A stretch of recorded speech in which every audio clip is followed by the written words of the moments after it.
Good morning. This is Talking Devils, your favourite Manchester United podcast. I'm your host, Wayne Barton, joined as always by Manchester United legend Paul Parker to talk over the end of the season, the 21-22 Manchester United season. If you're watching on YouTube, please like and subscribe. If you're watching live through YouTube or Facebook, feel free to get your questions and comments in. We do read them out and interact with you. And if you're watching the replay, please say hello. Feel free to comment. We do reply. Good morning, Paul. How are you doing? Have a good Good weekend. morning to you, Wayne. I'm fine, thank you. Weekend was just really was football, to be perfect. If I weren't watching at home, I was at Wembley as I was yesterday.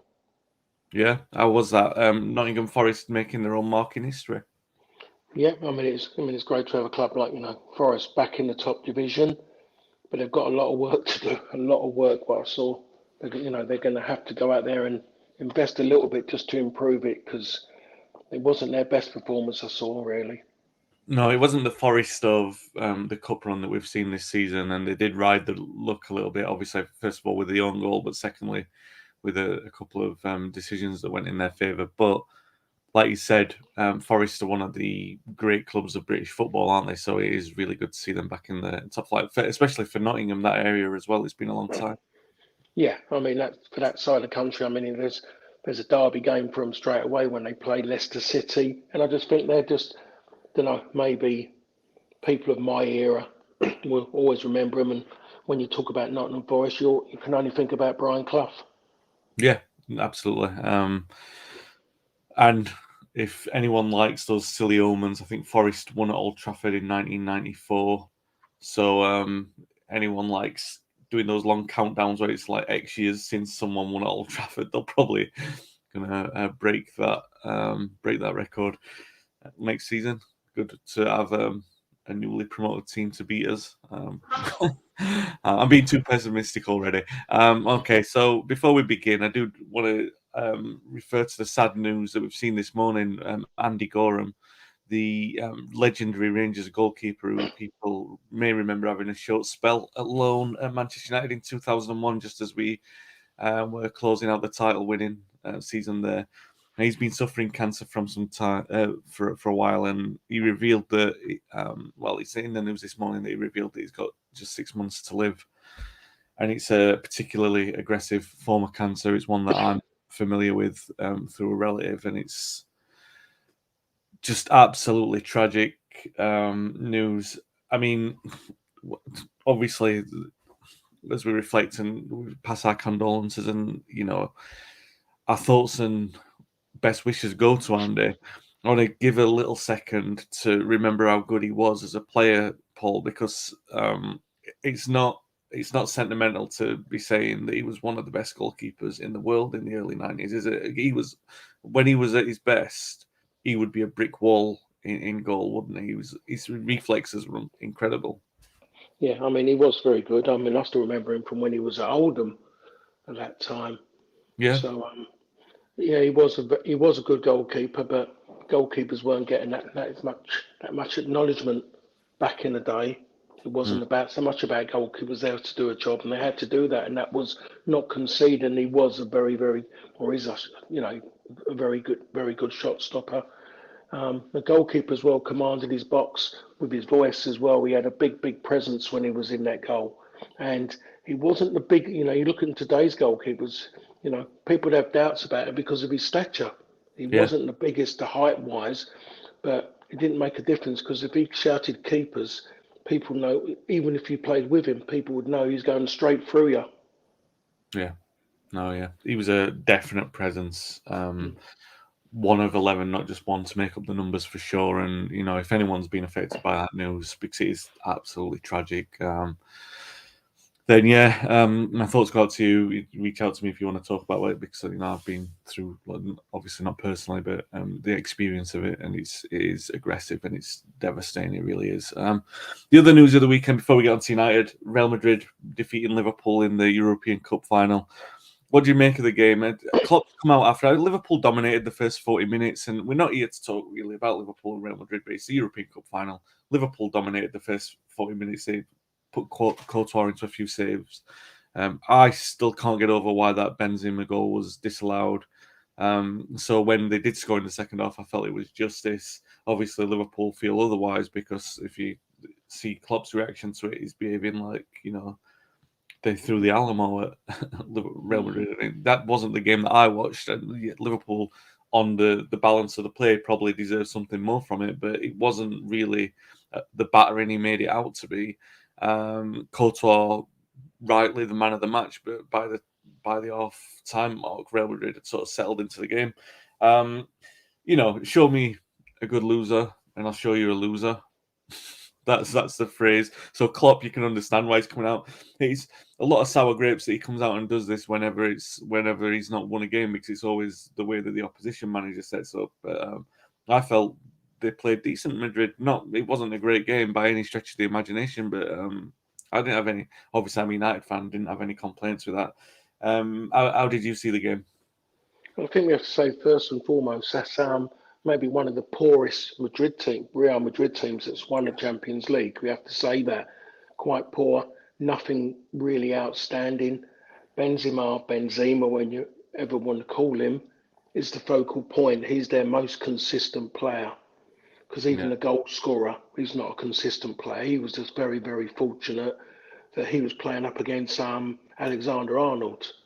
A player who just doesn't consider playing right back is a position where you have to defend. It's about, can I go and score a goal, make a goal? That's where he's living his life, and they made it easy for him, and he cost Liverpool an a Champions League, and I think we have to look at Van Dijk as well in that situation. He didn't really do himself justice as well. But when you look at the game, it was Liverpool. They did have a lot of possession, but there wasn't a lot going on in maybe the first 10 minutes. And then Courtois makes one save and he makes two and three. But when I look at the second half, I can say, yes, Liverpool did have quite a bit of it. But Madrid hung in there. They did the best they could. They up against what is deemed the better opposition. But the goal, I never understood. I'm there, I'm trying to explain it. And all of a sudden it comes out again. And I think to myself, I don't know that. Maybe the game's changed that much. I don't know it. But it just didn't make any sense to me about one. He had to have two players. If the goalkeeper goes forward, two players have got to stand behind, got to be behind him. And then when BT have got a resident expert, I don't know. He goes whatever way that suits the referees union. It was embarrassing what he come out and said, because he didn't give anyone an idea what was going on with that. If that goal just stood, if the referee had gone goal, not one Liverpool player or mate or even Klopp would complain, because they wouldn't have known what was going on there. They've seen that Fabinho had given it, knocked it back, and there we are. He's made a mistake. He puts his hands up to it. Oh God, I deflected it into him. Then he would have accepted it. But when you find out the ruling is that if a player if he had intentionally given it to him, they would have given the goal. But then he would have been maybe not allowed back in Liverpool again if he had intentionally given the ball to Benzema. It's just Well, all's well that ended well, and I don't know how to take that one from you there, Wayne. Yeah, well, with the Premier League as well, obviously Liverpool failing to win, and there was a relief. I posted a couple of tweets that went viral. They all came at me, Liverpool fans. They didn't take. Let's just say that the famous Scouse sense of humour was missing from some of their replies, and that's fine. You know what? It's very difficult in the moment to take. I mean, I remember how I felt after we lost 5-0 against Liverpool. It was not a good place to be, and when we lost 4-0 against them as well. So yeah, but you have to say credit where it's due. Liverpool, they did have a great season, and I do feel some sympathy in that these artificial rich clubs are redefining what it is to be successful, and I think the league and European football is so weak at the moment that that's kind of why you saw a Champions League final like you did. But it is what it is, and we move on. Okay, so we haven't talked about United's end of the season game, and I know that you've been fishing, Paul, but you will have caught some of what happened against Palace, a typical drab display, and really less about the game and more about the goal, because Fernandes brought the goal about with this error that it's a sort of careless pass that we've seen before, right? United got the Europa League spot thanks to West Ham losing, which is sort of a summary of United's season, the underwhelming way you would expect us to get there. But even in the last few games, when we knew that it was going away from us, the season was running away, and players were having to stand up and be accountable for themselves. And you get the feeling that there hasn't really been that. I mean, De Gea aside, De Gea's come out and he said certain things. So obviously he's got his own high standards. But you would have thought someone like Fernandes, who we know is definitely going to be there for the next 2 or 3 years, that he would be trying to sort out his own game. And then you see him being as careless as he was at Palace. And it just ties into this overriding feeling of, oh, well, it's the end of the season. It doesn't really matter. Just get it out of the way.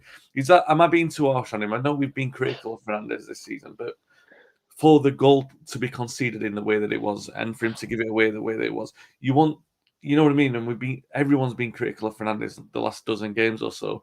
You would think that he'd be looking at that personally. You'd be taking it on personally, thinking, do you know what? I need to step up and improve. But his carelessness was symptomatic of United's overall carelessness at Palace. He's careless. This has been around for a long, long time. It's just that people didn't want to see it because people are still seeing a player who turned up at Old Trafford during the lockdown period and was their saviour. And people are still seeing that bit. They're not seeing that a player and trying to work out why a player like Fernandes has been in Portugal for so long. He's gone to Sampdoria, he's come back, he went somewhere else, he come back. And there's a reason behind it. It's because he's very, very ill disciplined. He's temperamental. He's got no control. He's got no patience in his game. If it doesn't work his way, he shows his emotions far, far too much, far, far too much, and it comes out in his game, and he looks bad. He's remonstrating with his own players. His actions, his body language when things don't go his way, is poor towards his teammates. So the new manager coming in, he's got to change his ways. It's as simple as that. I don't know the temperament of this manager. I don't know enough about him. A lot of people out there are faking that they know it about him, but they don't really. But it's easy just to come out and say it. But just by I think about Dutch football, I think about Ajax, and it's about discipline in the way they take it seriously and what they're trying to do. Fernandes doesn't take football serious enough. He plays off the cuff. He tries to improvise, and when you talk about improvisation and Manchester United, there's only still one player that people talk about, and that's Eric. He hasn't got that. What he's tried to do there is play blind. He's just believing that someone's going to be there. He doesn't connect right, and bang, it's a goal. You can talk about the defending after as much as you want, but they wouldn't have been in that position, and they would have been more prepared for it. The one thing they was never expecting was their own teammate to put him in the mire like that. So Yeah. he is a bit of a liability. If you really want to go forward as a team, you have to look at him as a liability, because if he isn't scoring goals or making goals, there's a serious problem. As you've seen already with Manchester United, he has disappeared, absolutely disappeared in the last few weeks, months. Not the Yeah. same player who come across playing in the empty stadiums. No, you're right. And the hope is obviously that in a team that can keep the ball better, as you would hope that United will be going forward, that you can afford to accommodate a player like that. And that he's, if you've got players with better movement and stuff like that, or you've got more problems on the pitch for the opposition, that Fernandes being as unpredictable as he is becomes more of a bonus than it is a liability. But as you said, when you've got a team that's struggling and you've got a player taking chances like that, then obviously, yeah, it can be a bit of a problem. We got a load of comments coming in. So Ben says the thing we'll get on to Ralf Rangnick in a moment, but the point he's making is about Fernandes. He says the things we've read about Rangnick since he's left are concerning. Sounds like the players had no idea what they were supposed to be doing, so we're just acting on instinct. I'm not trying to excuse Fernandes, but hopefully it's something that Ten Hag can coach into him, which is literally what you just said. And Mike Pieri says, not disagreeing, Paul, but that pass he's done plenty of times. Is that something they genuinely work on as a pattern of play? And if players are not in the right place, it looks like that. You're No, shaking your head there. no, I don't. I personally don't think so. He's done that. It's not something you work on. It's something instinctive. what certain players do, and he's tried something there, being too clever in a situation when the ball could have been kept on that side of the park. It was just as easy. He wasn't under enough pressure to try something like that. It was a wrong decision to make that, and it just no, he got it completely wrong, and he let his teammates down. Yeah, and it cost us the game. Not that obviously we had a long time to come back into it, but it was the moment that changed the pattern of the game. I'm just going to come to the other comments before we move on. Mike Pieri says, "Isn't Europa League a better platform for the new manager? Of course, we want to be in the Champions League, but there's a genuine chance of winning that competition during this transitional period." Absolutely, I think Paul mentioned it a couple of episodes ago. It's actually a good position for Ten Hag to be in to mix the team up and treat that competition seriously as well. I just want to wrap up as well on the Liverpool stuff because we're getting a lot of that, and I know we're having a lot of fun with them losing, but it's not really what this is about. But I am going to come to the comments. Richard says Liverpool being in 3 finals, failed to score in the 90 minutes in all 3 games. Mike again, big matches are all big about margins. Alexander Arnold did what we've been criticising Wan-Bissaka for doing all season, sucked into the middle. Yeah, likewise, and Van Dijk doing the same with what we've seen Maguire criticised for as well in the moment. Don't they teach fullbacks to open their bodies anymore? But yeah, one of Paul's grumbles over the season. Salah in 4 months has had a difficult time. Yeah, he certainly has. And I did want to just come to this. I'm not going to comment on it really, but Michael Parker says about he's talking about the fan trouble.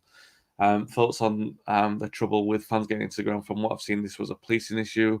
I saw a French journalist citing the fan trouble at the Euro final at Wembley as justification, worrying for fans of English clubs in Europe going forward.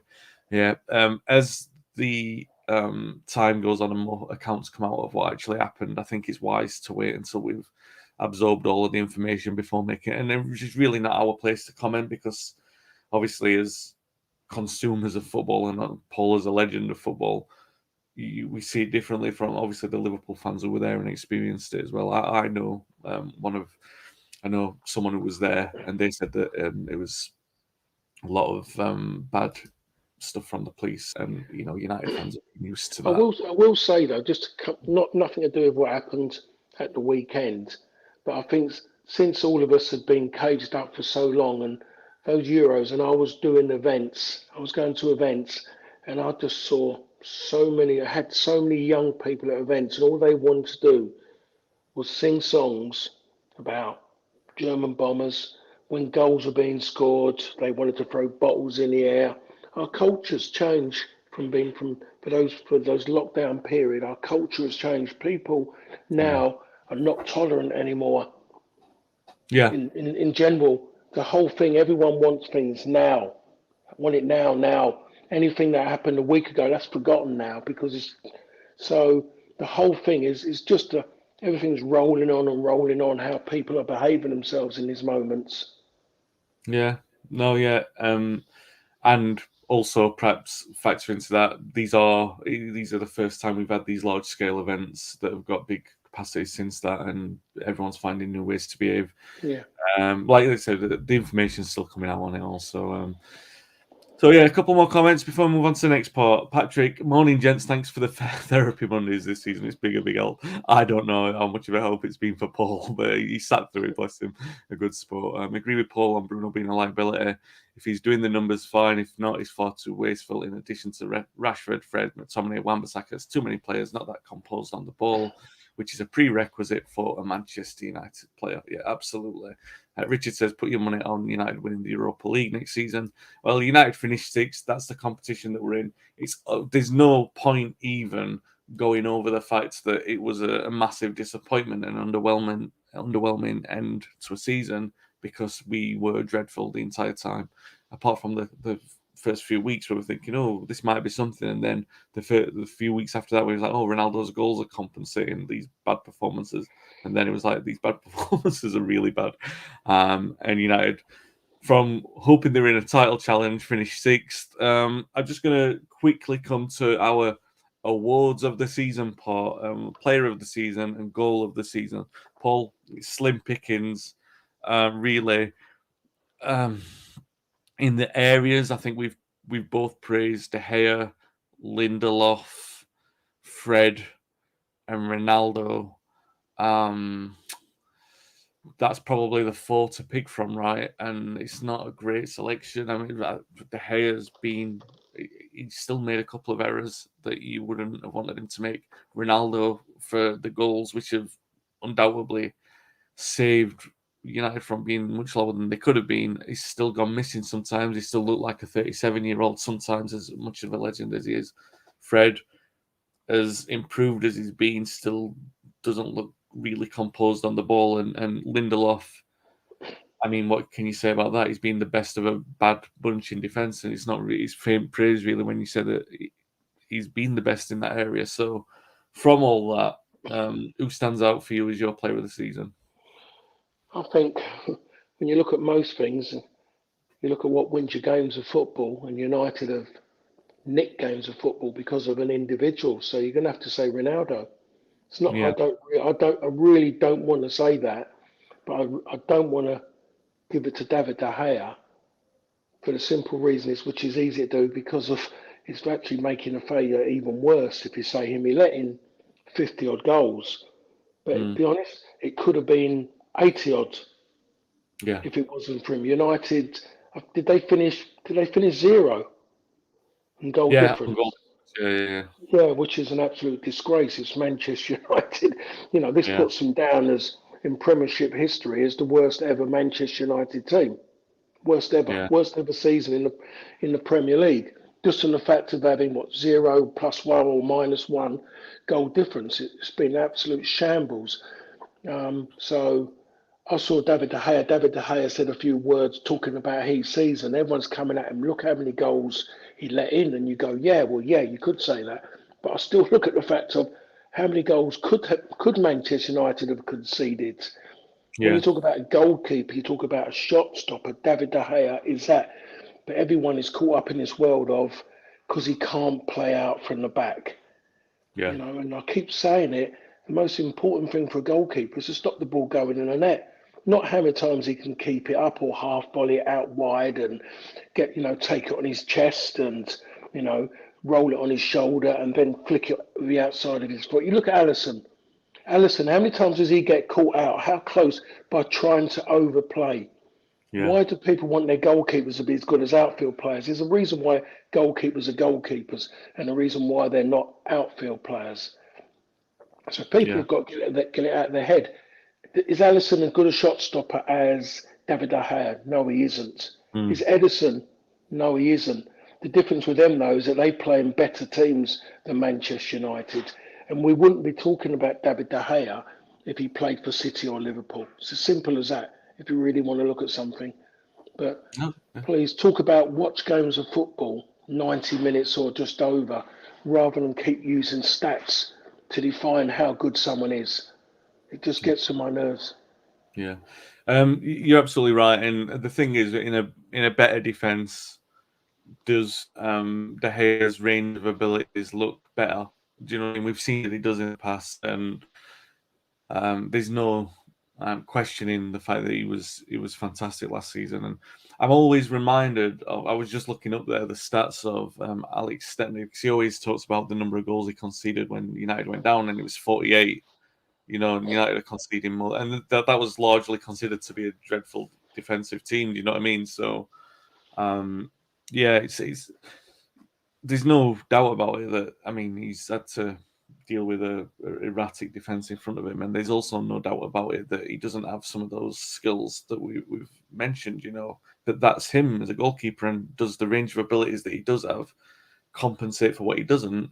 Obviously, has done in the past, and he's been a top goalkeeper. He might not be the best goalkeeper in the league at the moment, but like you said, he's an equal in terms of shot stopping. And if United sort out the defence, it's not helped as well the fact that these different managers have had different approaches in the way that they want to play the ball out from the back. You can have some that push up to the halfway line, and some like we were doing in the autumn, playing out from the back when didn't suit anyone in the back line. But yeah, I'm with you. Ronaldo, the player of the season for me. We've got a couple of comments agreeing with that. Ronaldo, nobody else really deserves it. Yeah, so goal of the season then, Paul. I knew that you were going to struggle with this. I was struggling with it off the top of my head, so I sent you list of them. And again, it's Ronaldo dominating that. I don't know if you've got any other thoughts with this. I know that we had a couple of good goals earlier in the season. I think Lingard at West Ham was a decent goal, but I'm loath to sort of give that to him at the moment. I think we had a couple of good goals against Leeds as well. The ones that stand out are mostly what Ronaldo scored. And I was just wondering, before I make my pick, I'll give you the first choice on this. What are you picking as your goal of the season? I'm going to have to say Ronaldo's header. Against Spurs? Yeah, I'm going to Yeah. have to say the header. You can think about others, but you don't want to give a lot to others because it might just lift them the hole they're in already. But Ronaldo has been the forefront, and I say it again. I really wish I wasn't saying it was him, but he stands out. He has, certain games, as you said, he has played like a 37-year-old. He has looked that, but when it's mattered, he's delivered. He's delivered. Yeah. And maybe that might have been one of the reasons why they didn't want to have a Player of the Year do Manchester United Yeah. because of the season's bad, which is poor, really. That's like hiding and saying, "Oh, poor season, we're not going to do it. We only want to do it when there's been great times," which is quite weak. But for the maybe thinking about the other players, how they're going to feel, it'll be quite embarrassing for those players if Ronaldo was to get up and win two of the main things, the Yeah. goal one and the player of the season. It wouldn't go down well. It may be comical. It may come out in the wrong places. So, but you can't hide from it. Everyone has to admit it was a shocking, shocking season. Yeah. And to take something away and not have, these big flamboyant Player of the Year dudes now and nice pictures in front of advertised hoardings and whatever is, all that Ritz. It's embarrassing how they become now. Yeah. So for them not to do it, and Manchester United maybe were the first club to start doing all them, if I Yeah. remember rightly. And Eamon Holmes maybe was the first to host that. Yeah. Yeah. I think that was under Sir Alex during his time. So for them just to miss out, because I'm quite sure United are going to have a better season next season. I think we have to say that because it can't go any worse than what it has been. So they'll have one next season, and everyone will go, well, people then will mostly mention, but it wasn't all right to do one last season. If you start it, you've got to carry it on. Don't Yeah. just stop it because it doesn't suit you. Yeah. It's a good point. Pick and choose your tradition, right? Yeah. Goal of the season. I tend to agree. But in having to pick a different one, because obviously I'm not going to pick the same one, but Ronaldo's header against Spurs is definitely up there for me. I think the free kick against Norwich I'll go with because it was such a good, strong hit, and it was symptomatic of. I look at the keeper in that one, Wayne. I really do Yeah, look at the keeper. And you think of how many free kicks Ronaldo's had. You know, I think if he's lucky, he's hit the goal twice, yeah, and one of them was against Norwich. yeah, So and I think you look at him again when he was at Juve and at Real Madrid in his last few years. He just hasn't been anywhere near to what he was before. yeah, Everything. The only thing that's been consistent is how he sets himself up. yeah, That's the only thing that's been consistent. The rest of it has been quite poor. So that's why I didn't think about the free kick, to be yeah. perfectly honest. No, you're right. You're right. The goalkeeper, a few question marks. I think it's less about the quality of the goal and more about the moment. The fact that it was his second hat trick for us, the fact second hat trick this season, and the fact that we were 2-0 up and we'd thrown it away against Norwich of all teams, and then he was the one stepping up for it. It said a lot about. I think that was one of the games with a protest as well. So we're 28 minutes in. Let's get on to what was the news breaking yesterday, and we've got some comments from Patrick. So we'll talk about. Well, I'll mention the comments first, and I'll come on to talk to you about it. Ralf Rangnick left the club yesterday, or it was announced that he'd left he's not staying on for this consultancy role. So I'm going to read Patrick's comments and then I'll come to you, Paul. The latest development with Rangnick yesterday is a concern, not because we didn't retain him, but it highlights there was no plan when they employed him. His strengths have always been off the pitch, unless they decided to write the season off in November. That decision did not make sense because Rangnick turned down Chelsea a year before, saying that he wasn't an interim coach. So what was the point in the whole experiment? And good grief. I mean, if that isn't the nail on the head, Paul, because we were having these conversations back, and we had rant time with Wayne, which was the first 5 minutes of every episode, and where, particularly in the autumn, where I was quite despondent about the sacking of Ollie, and not in the decision to sack him, because a lot of people say, "Oh, you're Ollie," and blah blah blah. No, you want the best for the club, and it was clear after Liverpool that his time was up, and it was time to make that decision. Now, the length of time it took them to make that decision, you would have thought, "Oh, okay, they've got some kind of plan in place." And that plan turned out to be a man in his 60s who hadn't managed at a top club ever. And his only experience of being at football clubs was really, in terms of his reputation, was in establishing these structures at more provincial clubs. And we were hoping that was what he was going to bring. Not only were we hoping that, we were hoping that was the kind of structure that the club had in place. And it turns out that none of that is the case. And I wonder now, because we had these conversations in the late season. Oh, isn't it funny? Isn't it good what Rangnick's saying? And then the last couple of weeks of the season, we were kind of like, well, maybe it's counterproductive what he's actually saying, because he's throwing the players under the bus, and it's not particularly a good thing to always be doing that when we've got goals to be achieving. And now there's no long-term plan or thought to it because he's gone. There's nothing there that says it was worth doing at all. There's nothing there that says it's not worth persevering with Ollie for the full season and letting him have control of what he should have had. Like maybe getting a couple of them out of the door in January to say, this is the control I've got over the dressing room, just in the same way that I'm not saying that Mourinho should have stayed on either, but just in the same way that Mourinho could have done if he'd have been given that responsibility and that power. Regardless of how you feel about both of those managers, the experiment of Rangnick has just been baffling from start to finish. There's no rhyme or reason for why he's been in there, apart from the fact that he was supposed to lay some groundwork for Ten Hag, and the philosophies aren't that similar that you can excuse that. And if you're just going to take it on the coaching aspects, Paul, it's been an absolute disaster because he's had no impact, no positive impact on the team whatsoever, no organisational impact. All of this talk about pressing and him being a modern father of the gegenpress and all that, it was all nonsense because we didn't do any of that. And yes, for 6 months, the players have taken all the responsibility, and I've been the first to throw them on to join in Rangnick and say, oh, they're not good enough. But what were we doing? I mean, what's the point of it all if he's not staying on? Are you able to see this in a different way than I am? Because I'm looking at it and thinking, I do not understand anything from the last 6 months right now. No, I don't think I can. There isn't. I mean, I think you've said it all there, really. And I think you don't have to be an ex-player, you don't have to be a top journalist. You just be the ordinary man in the street. You would turn around and say it was totally disorganised. It was just a random shot in the dark. Everyone was sitting there waiting, having guesses who's going to be the manager who's going to come in for him to then work as a director of football, whatever title he's going to have. Everyone was anticipating someone coming from German football who he knew, someone who he nurtured. All those names were coming up. And in the end, people stopped talking about it because everyone knew in their own way there'd be no one surprised that he's gone. No one at all. And did anyone see him working with the incoming manager? You have to say no, because I don't think they've really crossed paths. Would he want to work with someone? Would he want to work with him?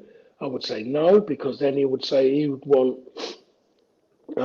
he'd want his team to come with him. He's director of football from Ajax, who funny enough, used to play for Manchester United.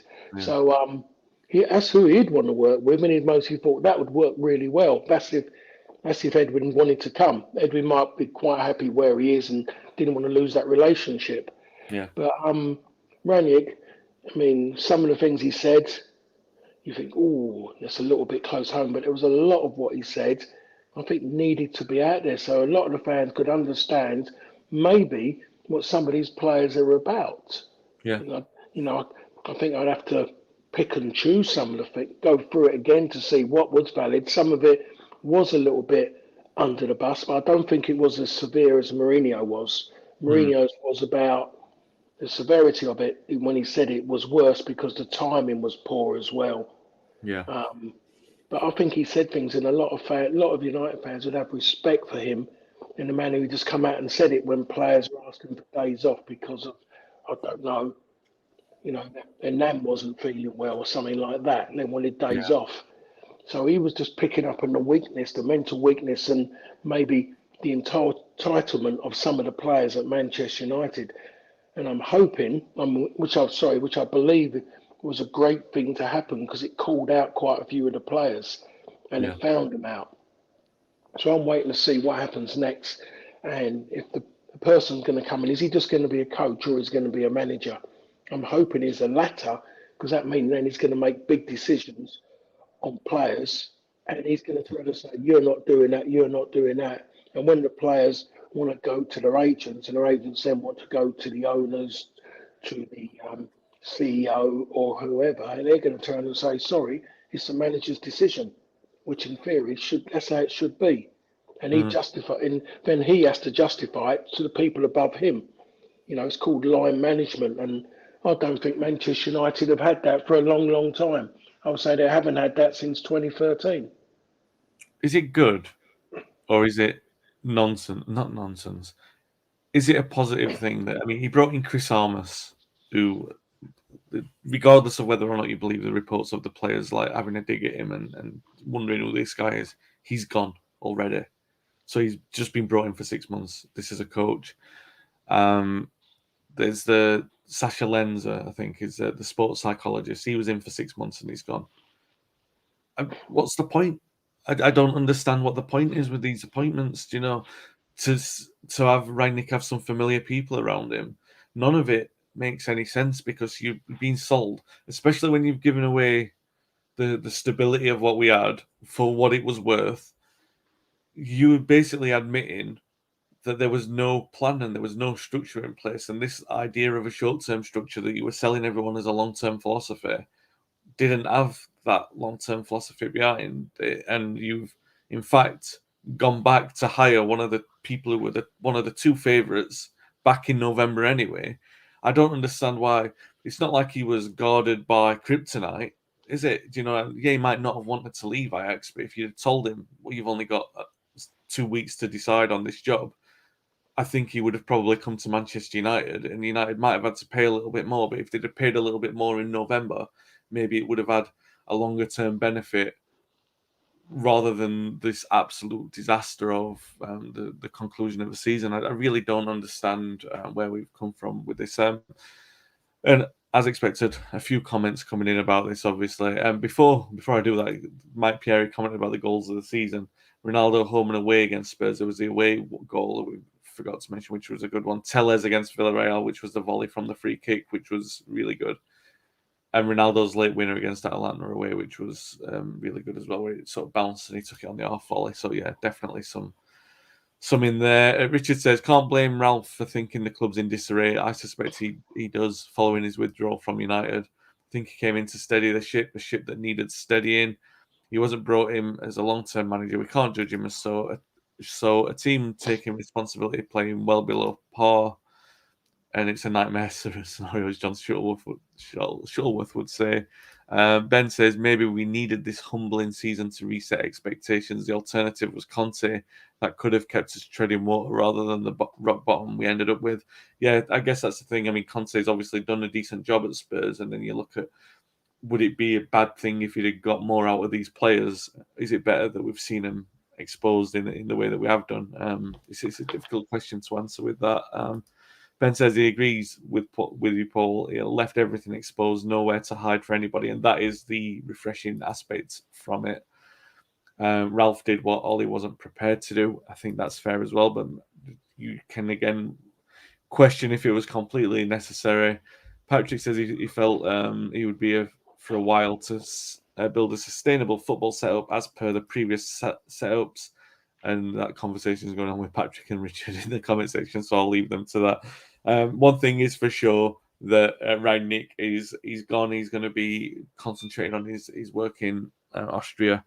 United are underway in the Ten Hag era. They're getting in that process now. They're already the transfer speculations rumbling. The main names that seem to have some proper weight behind them are Timber, Darwin Núñez, Pau Torres, and Frankie de Jong. That's two defenders. a midfielder, an attacker, which seems like a sensible approach if United can get all 4 of those over the line. The big name from all of those is Frankie de Jong. Paul, I wonder what you think about this, because United have been in a situation like this before where they've chased a player who doesn't seem to be warm to the idea of moving to United straight away. However, there are a lot of moving pieces in this one. Like Barcelona obviously got financial problems. Barcelona, the directors, not Xavi. Xavi wants to keep him, but the directors are the ones pushing the sale because 70 million that comes in for Frankie de Jong, they can get Frank Kessie in from Milan for free. They've got 70 million in the bank, which they desperately need. Ten Hag's trying to push the line of, we've worked together with De Jong and trying to make him feel welcome at United. The issue being that Xavi still wants him at Barcelona. It's taking De Jong a while to be sold on the idea. Obviously, class midfielder. I'm not sure if all of his range of abilities are desperately what we need, because we need a ball winner in there, and he's definitely a classy ball player alongside. He could be a very good complement for Van der Beek, considering that they've played together before.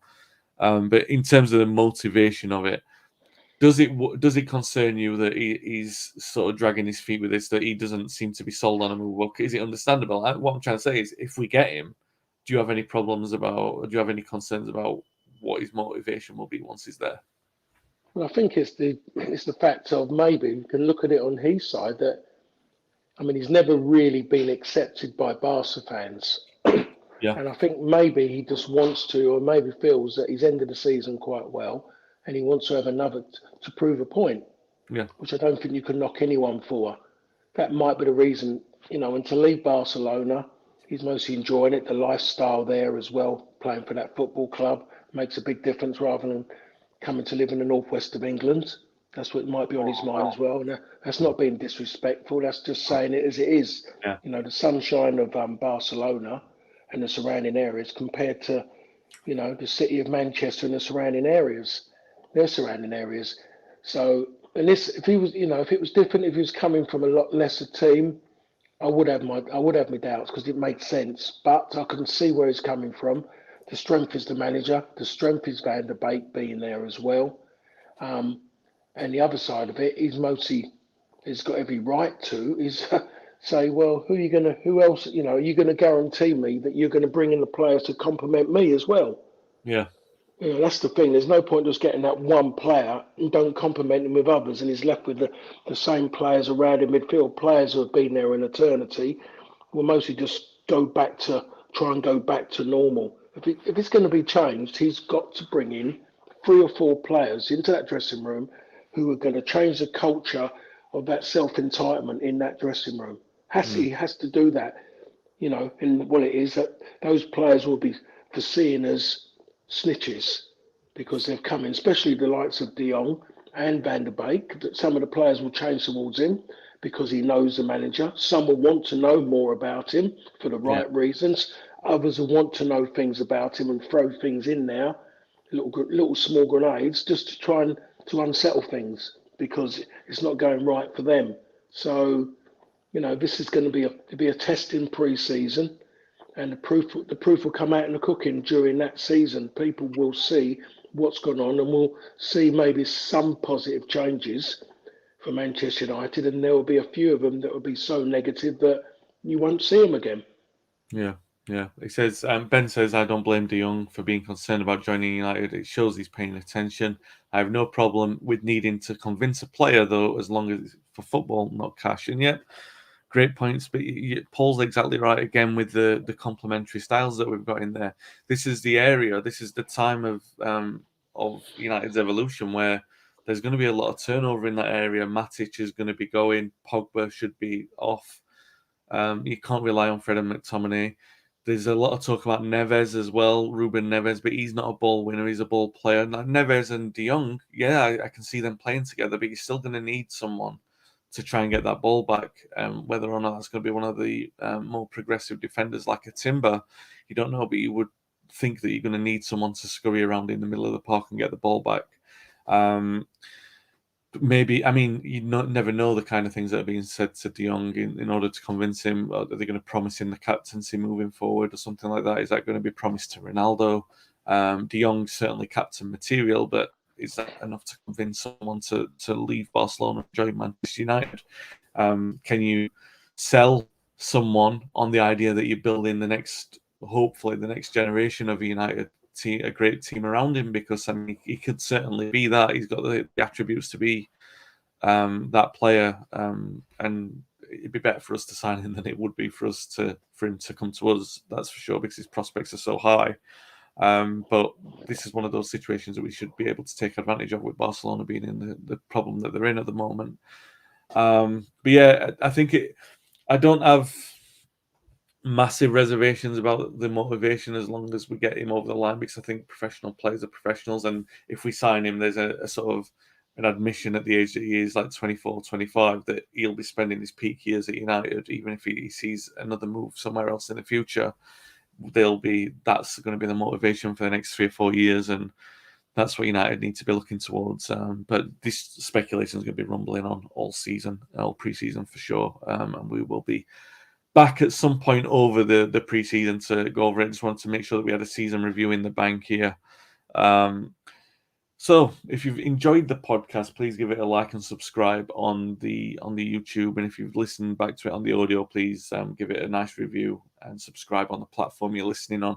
Paul said earlier, as we say goodbye, Paul said earlier that it can't be any worse next season. So he has a cheery note to end the podcast on.